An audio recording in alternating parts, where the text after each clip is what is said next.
जय हिंद। दोस्तों, आज राजनीति का स्तर इस हद तक गिर चुका है कि नेतागण सत्ता प्राप्ति के लालच में अपना स्तर इतना नीचे गिरा चुके हैं कि हर घटिया हथकंडे को अपनाने में इन्हें जरा भी संकोच नहीं है। इन राजनीतिज्ञों की नासमझी के कारण आज समूची पृथ्वी विनाश के कगार पर आ पहुंची है। जी हां, आज जब हम बात करते हैं ग्लोबल वार्मिंग की, जिसके कारण बाढ़, सूखा, तूफान, भूकंप, महामारी के कारण हर वक्त दुनिया में त्राही त्राही मची रहती है, यह मुसीबतें भी इन नेताओं की वजह से हैं। आप सोचेंगे कैसे? आइए इस रिपोर्ट से समझते हैं।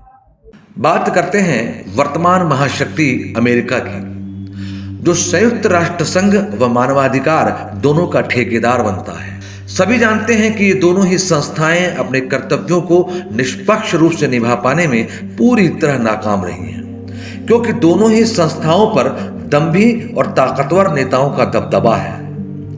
अमेरिका ने न जाने किस अनजाने भय के कारण या हथियारों की बिक्री बढ़ाने के कारण सबसे पहले पाकिस्तान, अफगानिस्तान और सोवियत संघ को बर्बाद किया, उससे पहले वियतनाम को तबाह किया और उससे भी पहले हिरोशिमा नागासाकी पर परमाणु बम गिराकर जापान के साथ साथ पृथ्वी का पर्यावरण असंतुलित करने में अपना पूरा सहयोग दिया।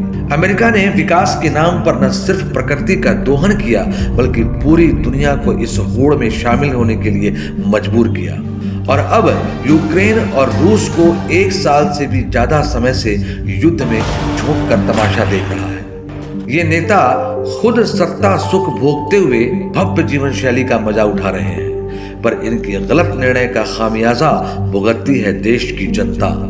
इनके एक गलत डिसीजन से भीषण दुख और परेशानी उठानी पड़ती है जनता को। बाढ़, भूकंप और सूखे का शिकार भी जनता ही होती है।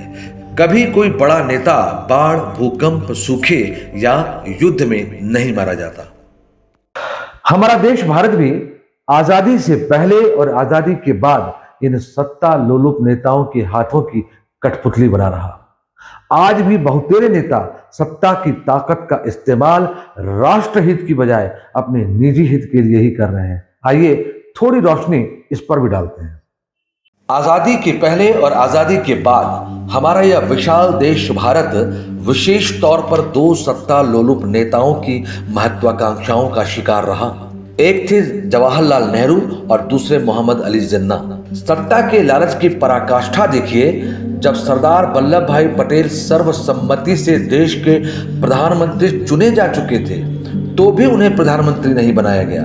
जिन्ना और नेहरू की सत्ता लोलुपता के ही चलते न सिर्फ भारत के 2 टुकड़े हुए, अपितु 20 लाख जनता इन नेताओं की निजी महत्वाकांक्षाओं के चलते आपस में लड़ कट कर मौत का ग्रास बन गई। इस्लाम के नाम पर अलग हुआ पाकिस्तान आज भिखारिस्तान बन चुका है। पाकिस्तान के नेताओं की गलत नीतियों के कारण आज पाकिस्तान का अस्तित्व ही खतरे में है। पाकिस्तान की चर्चा करना समय की बर्बादी है। अब बात करें भारत की, तो 75 वर्षों में भारत ने पाकिस्तान और चीन से युद्ध लड़ने के बावजूद तरक्की तो की है, लेकिन चींटी की चाल से।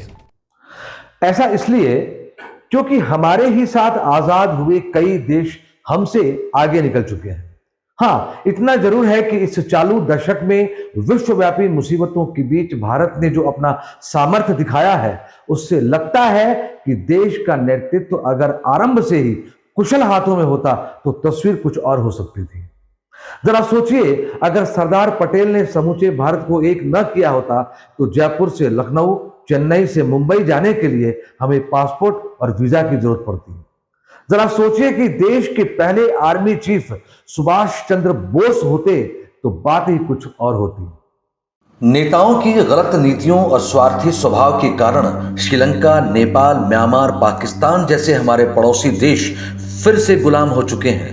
लोकतांत्रिक देश में जनता ही अपना जनप्रतिनिधि चुनती है, यानी जनता की ही सरकार होती है। लेकिन जिस देश की जनता जाति, धर्म, भाषा और क्षेत्रवाद में बटी हो, तो स्वार्थी नेताओं की अपने आप चांदी हो जाती है। ऐसे में राजनीति में अयोग्य नेताओं का प्रवेश आसानी से हो जाता है और महत्वपूर्ण सत्ता अयोग्य लोगों के हाथों की कठपुतली बन जाती है।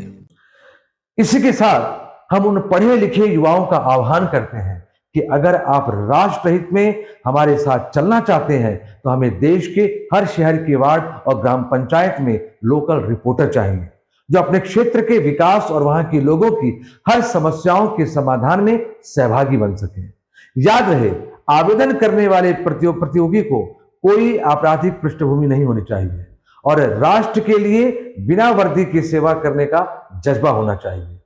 आप अपना नाम, पता इस नंबर पर व्हाट्सएप कर सकते हैं। जय हिंद।